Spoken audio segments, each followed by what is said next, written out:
Let's go across the Alps now to Westport, where a state of emergency was declared for the Buller district just before 4 o'clock this afternoon. Alan Kennedy is the Westport fire station chief, and I spoke with him shortly before we came on here. At the moment, John, it's blowing about 80 knot winds, gusting. We haven't got much rain at the moment. The showers are just blowing through, but we've had, over the last 3 hours, we've had multiple calls to roofs lifting and power wires pulled off poles and laying on the ground. And we've also caught a trailer running away on its own down the middle of the street. Just picked up with the gust of wind and started rolling along the road. But right, and my understanding, looking at the forecast, is that the worst is yet to come.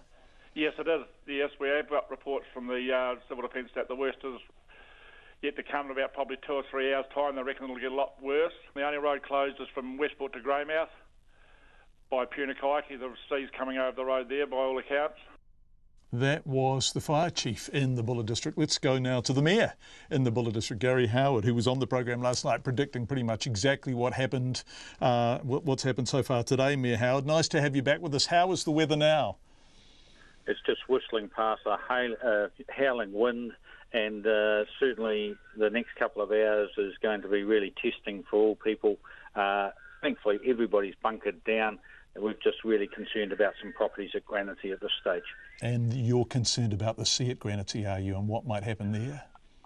Both the sea and the wind, and we called a state of emergency so that we can get these people into welfare and look after them. We wanted to do that in the hours of daylight. We don't want to wait another couple of hours and trying to deal with that sort of thing in the darkness. Yeah, so I mean, we raised this briefly last night, and now is not the time for this, but there are big discussions to be had, aren't there, about the long-term sustainability of some of those homes. In fact, entire communities like Granity are so imperilled by the sea now, aren't they? They're trapped between the sea and the state highway, and they're at severe risk. It's relocate or, what sort of mitigation can be put in place, what's affordable for them, and how nationally we deal with this.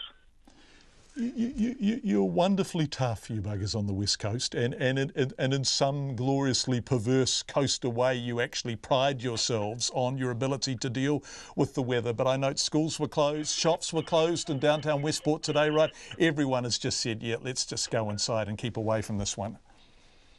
People really heeded the warnings, and we've been very pleased with what's happened.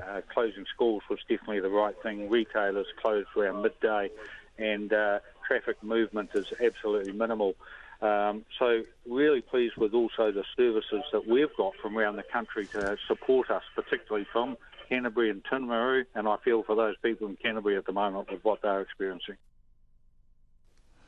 We just is speaking in my ear there, Mayor Howard, and you have actually discussed this. I mean, I was talking about Granity about a minute and a half ago, but there are concerns now about being able to get people out, that actually there may be people who are sort of really you want to evacuate them, you want them to get out, but they may not be able to. Is that the case? It's not a case of not being able or them to get out. It's actually sort of leaving their treasured homes and actually making that call for the safety of themselves